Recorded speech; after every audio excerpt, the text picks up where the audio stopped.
Buenas, soy Rocío, estudio en la UNED Psicología Social y hoy os traigo una lectura del tema 6, que es el tema de las actitudes. Espero que os sirva para estudiar y para repasar.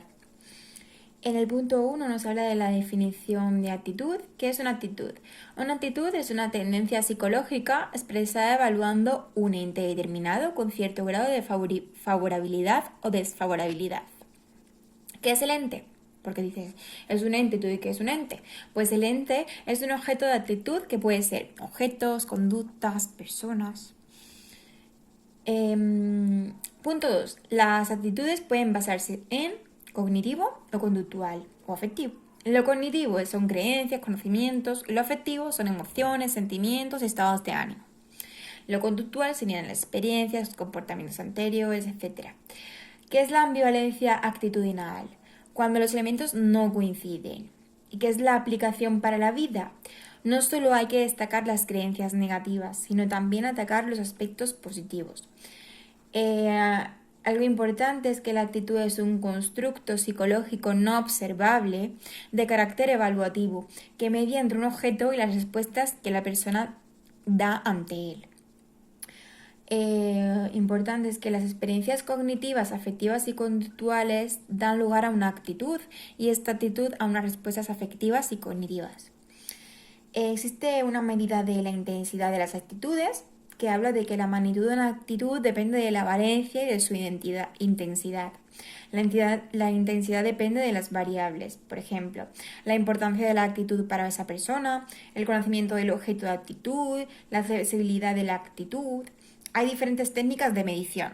Están las medidas explícitas, las medidas implícitas. Las explícitas hace pregunta directa a la persona, autoinforme, ¿no? Dice Likert, o diferencial semántico. Y las implícitas se estudia indirectamente. Se utilizan en temas que son más difíciles de medir de forma fiable, usando métodos explícitos. Son medidas más útiles. Los tipos de medidas son observación de conductas no verbales, medidas fisiológicas, medidas basadas en la latencia de respuesta. Y hay dos tipos de procedimiento, que es la preactivación o priming y el test de asociaciones implícitas. Bien, el modelo de disociación alude al conflicto existente en las personas no prejuiciosas entre estos dos tipos de procesos. Los estereotipos culturales y las creencias personales. Los estereotipos culturales van a través de modelos implícitos, medidas implícitas, perdón, y las creencias personales a través de medidas explícitas. El punto 3 habla de las funciones de las actitudes, que Katz dice que las actitudes desarrollan 4 funciones principales y son de conocimiento, instrumental, defensiva del yo y expresivas de valores. La función del conocimiento. A ver, ¿cuál es la función del conocimiento? Las actitudes nos ayudan a conocer nuestro entorno y a darle significado positivo o negativo. Puede contribuir al bienestar. Las actitudes influyen en el procesamiento de la información. Son más accesibles y se basan en un conocimiento más elaborado. Las actitudes influyen el procesamiento de la información. Son más accesibles y se basan en un conocimiento más elaborado. Las actitudes sesgan el procesamiento de la información. ¿Por qué? Pues porque seleccionan lo que se procesa, atención. La interpretación de lo que se procesa tiende a hacerse congruente con la actitud previa, percepción. Y tratamos de ignorar la información que es incongruente. La información congruente con las actitudes se almacena en la memoria. Función, hay varias funciones, ¿vale? Función instrumental, función defensiva del yo y función expresiva de valores. La función instrumental son las actitudes que pueden servir para obtener premios o evitar castigos. La función defensiva del yo son las actitudes que pueden contribuir a mantener la autoestima. Y la función expresiva de valores son las actitudes que pueden servir para reafirmar aspectos importantes del autoconcepto, de la autoconfirmación, de todo lo que somos, de lo que nos hace bien. Bien, punto 4, origen de las actitudes. Las actitudes tienen sus raíces en el aprendizaje social. Se aprenden muchas, se desarrollan sobre una base biológica. Las influencias biológicas son fobias o procesos psicológicos, temperamento, por ejemplo, ¿no? Los factores de socialización que modulan esa predisposición a la formación de actitudes, o los factores genéticos que podrían explicar la variabilidad de actitudes dentro de una población.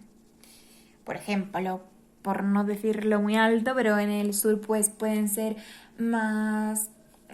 la población es como más graciosa, más buena gente, más risueña, y por el norte pues pueden ser más serios, menos risueños, van siempre en piloto automático con el chip puesto para hacer todo lo que tienen que hacer y no, ¿sabes?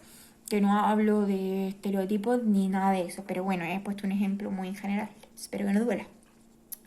Luego hablamos del efecto de la mera exposición, que dice que es el aumento de la favorabilidad hacia un estímulo neutro, al aumentar la exposición repetida del mismo, ¿vale? El condicionamiento de las evaluaciones, aprendizaje e imitación. ¿Qué dice esto? Las actitudes se pueden formar y modificar por condicionamiento clásico. El conocimiento evaluativo o de actitud que tiene peculiaridades respecto al condicionamiento clásico, que es duradero y persistente a la extinción. Puede producirse incluso con una única asociación. Y no es necesario que la persona sea consciente de la asociación, ¿vale? Las actitudes hacia un objeto se pueden aprender por esfuerzo de la conducta, condicionamiento operante o instrumental. Existe una ignorancia pluralizada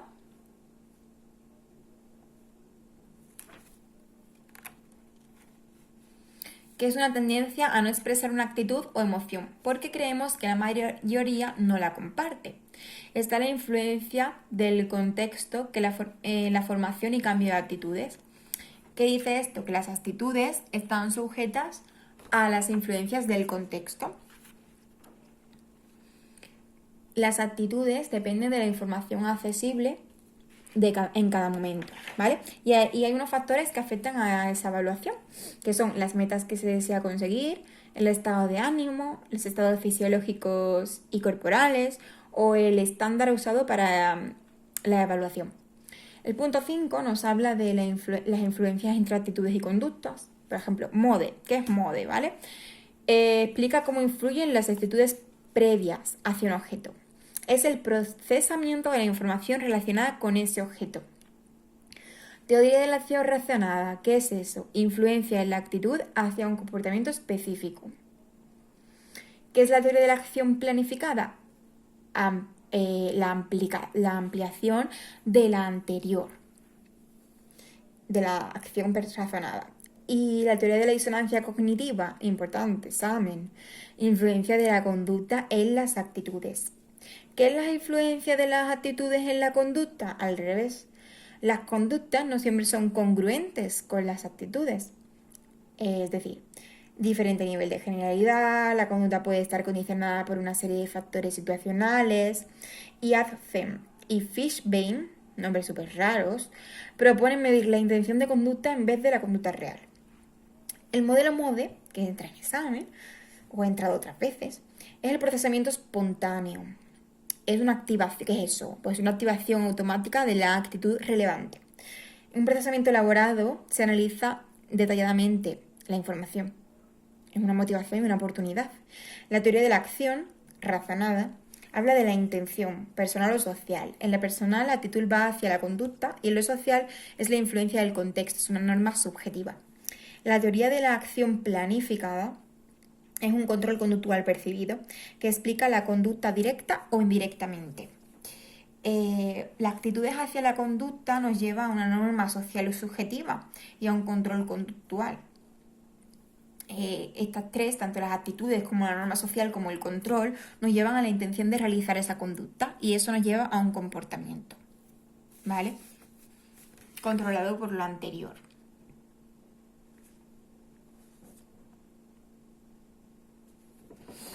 La influencia de la conducta de las actitudes, hablamos de la teoría de la disonancia cognitiva, que suele entrar en examen, es la teoría del equilibrio de Heider y de la teoría de la congruencia de Osgood y Tannenbaum. Destaca la teoría de disonancia cognitiva de Leon Festinger. el proceso no es la búsqueda de consistencia, sino la racionalización de las inconsistencias. Hay unos postulados básicos de la teoría y existen dos hipótesis. La primera es que la disonancia es psicológicamente incómoda, por lo que las personas tratan de reducirla para lograr la consonancia. Cuando la disonancia está presente, además de intentar reducirla, la persona evita activamente las situaciones e informaciones que pudieran aumentarla. Ahora hablamos de los grados de disonancia, pues su magnitud, ¿vale? Que depende de dos factores.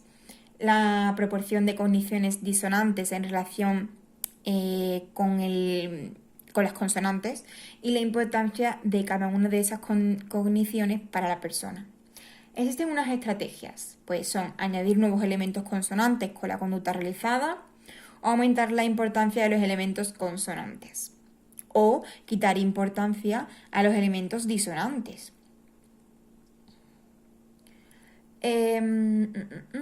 Vale, existen situaciones típicas donde aparece. En el paradigma de la libre elección, después de tomar una decisión, por ejemplo. En el paradigma de la complacencia inducida, que es después de actuar contra creencias y actitudes. En el paradigma de la desconfirmación de creencias después de exponerse a información inconsistente con las creencias. O en el paradigma de la justificación, después de realizar un esfuerzo grande. Existe la teoría de la autopercepción de Venn, la disonancia cognitiva y la teoría de la autopercepción.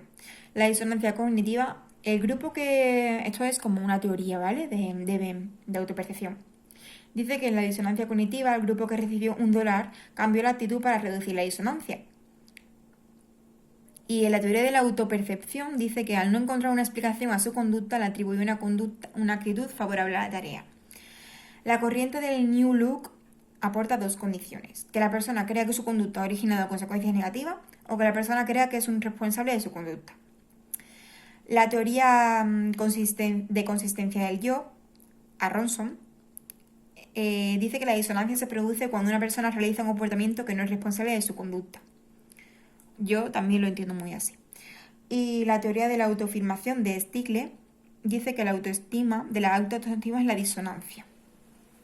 Bueno. Y hasta aquí el tema 6. Espero que os haya ayudado en algo a entender un poquito estos métodos, estos líos de palabras que tenemos. Y nos vemos en el último tema de este cuatrimestre. Hasta la próxima.